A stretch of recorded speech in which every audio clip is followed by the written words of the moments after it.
no conversation about conspiracy theories cooked up by the right-wing fringe is really complete without some mention of the ultra-conservative website WorldNet Daily. The Washington Independent's Dave Weigel posted a story today highlighting the growing prominence and influence of the site among conservative media outlets. WND's take on the president's education speech includes the implication that the speech that the president's plan to lecture kids about not dropping out of school could be part of plans to build a civilian national security force. But you might remember WND from such advancements of a whole host of other paranoid conspiracy theories. The site has been leading the way in both the birther and deather movements, and it's currently warning that the White House is spying on your Facebook page because President Obama wants to know why you haven't friended him yet. Joining us now is Sam Tannenhouse, editor of the New York Times Book Review and Week in Review, and the author of the book, The Death of Conservatism. Sam, thanks for coming on the show. Oh, great to be here. Now, what does it say about the Republican Party that WorldNet Daily is sort of a leading voice in it?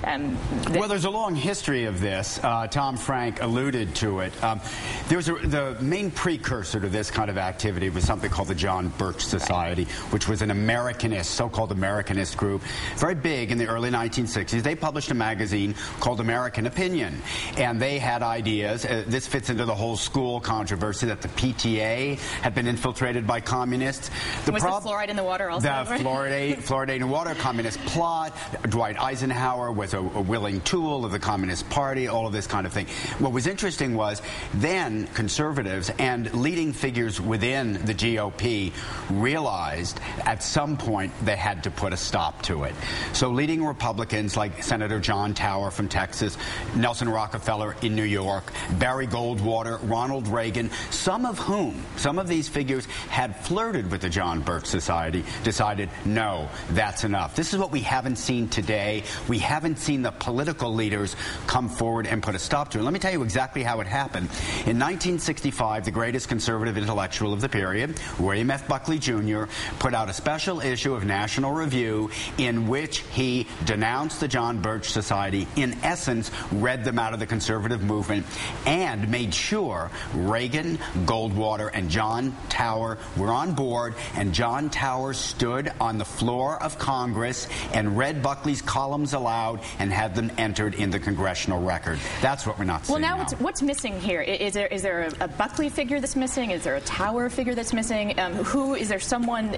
Are we just lacking a conservative figure to sort of rally these group of people and get buy-in, as I'm sure they did not call it then, but what we'd call it now, in order to reject these birthers and deathers movements? Yes, Anna Marie, that's exactly the problem.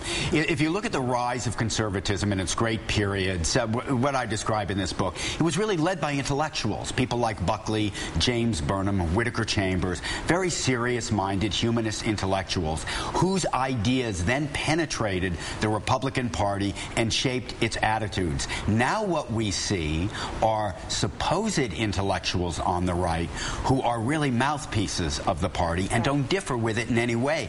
So they give you not denunciations of these sorts of conspiracy theories, but highbrow versions of them. In other words, they agree. Like in the National Review recently, actually, about this birther thing, they sort of very proudly pat themselves in the back about writing this editorial saying that they didn't buy into the birther movement, but then they pulled out some evidence. That's right. Well, you know, the great historian. They pulled out. They had someone write a piece that saying, "Well, I don't believe in the birther movement," that's but it raises some interesting questions. This is something like a certificate of live birth, not a true birth certificate. Right. So there may be some germ of truth to it. In his great pioneering essay, which is still the leading authority in all of this, the source we all have to turn to, Richard Hofstadter's essay, The Paranoid Style in American Politics, he described how all this worked. And what it depends on is producing reams of evidence, so-called, that hints at some sinister conspiracy that's trying to take America away from you. I have in my hand. Well, the John Birch Society was formed 1 year after Senator Joseph McCarthy died.